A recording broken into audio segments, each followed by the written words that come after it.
Hey, so just another little housekeeping thing this evening as I'm getting ready to shut everything up for the night. I'm doing this in the evening for a reason. Is, if you'll recall, we had our Guinea Fowl, the chicks. Now, since we had to move the chicken brood into the brooder in the barn, those two guineas have been sitting in a cage while I've been building the coop. And part of the goal here is to get them into the coop. So guineas and chickens should be okay together. So what I want to do is get the guineas in their current cage, which, they have room to run around in it and stuff, but not enough room. So I want to move them in there, in their cage, to give them some separation from the chickens as they're getting ready to sleep. And so doing it in the evening, everybody's a lot more sleepy. A lot of the chickens are already in their roost positions. So what I'm going to do is I'm just going to grab the cage and deal with all the noise that the guineas make and just kind of slide it in there and get it into the coop with the chickens. And then I'll open it up in the morning and we'll see how it goes. And give them a place that they can kind of get used to thinking of as home before we, give them an outside door. So I'm going to just slide that in there and we're going to watch how it goes. Make sure the lid's done up.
Everybody's having a quiet look.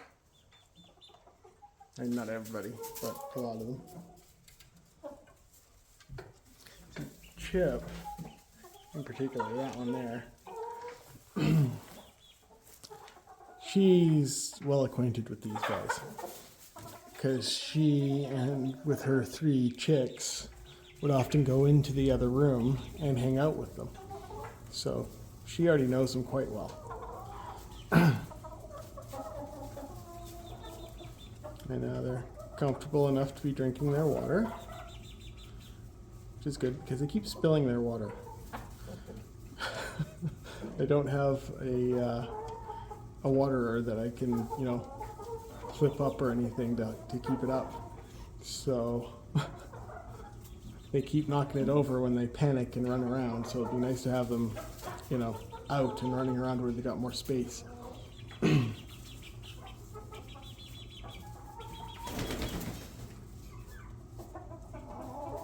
But they've calmed down enough, and there's lots of curiosity, but no signs of aggression or anything like that on anybody's part, so that's good.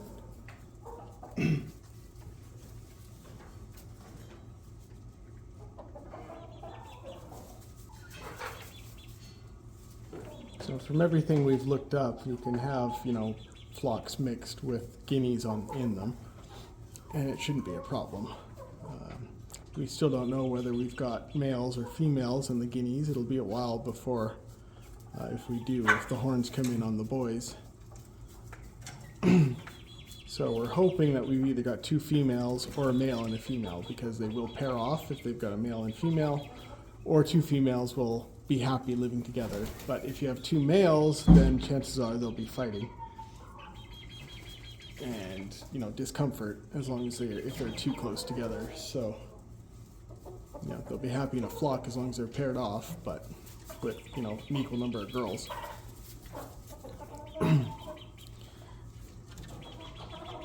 But they're also really neat looking, beautiful feathers and just neat looking birds.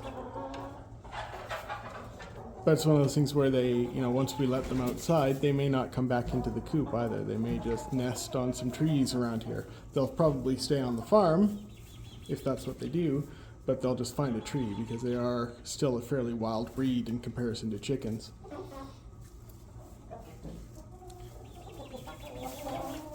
But this is an important step now that we've got the coop fully closed in to getting them some more space, because they lost a bit of space when we had to take them out of the brooder, and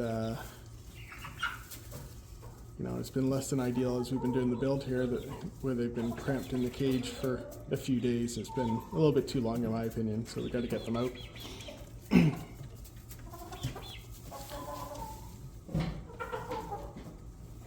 Give them some more space. But as it'll be a few days, as chicks with their new mama are getting acclimatized to, having her look after them, before we even want to open any doors here. If we do, I might just wait until I put in the chicken door on the wall.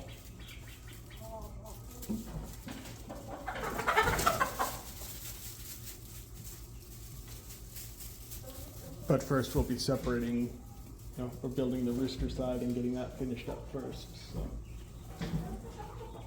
probably be at least a week before these guys get outside.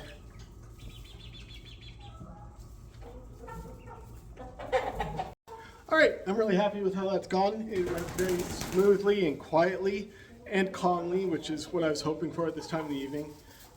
All the chickens are, getting ready for bed and everything, so as you can see here. And the guineas didn't get too upset. They've been screaming at me a lot as I've been using the saw in that room that they were in, building stuff for here. So, awesome. often scream at me for that. Yeah, there's always tussles to be had with the chickens at points here, especially as we're, really mixing in the younger flock with the older one here. But yeah, that went really well. I'm really happy with that. And also a further update. So all the chicks are still with their new adoptive mama. She was out and about with them today, running around clucking and pecking like a mama should, so that's a great sign. And give them another couple of days, because for her it's day one of having chicks. So let's give her a few more days to get used to it before we try to give them any access outside. So we don't want to have a repeat of what happened with their previous mom. But anyway, that's really good. That worked out a lot better than I thought it would. She's still got all the chicks, and even though she's had a couple of pecks and stuff at them, she's taken over as mama, and they're all happy to have her. So that's fantastic. That worked out a lot better than what I was expecting. Even though the chicks were doing well on their own, they're still small and need a mama to help them keep warm and look after them. So that's great. That's a big relief.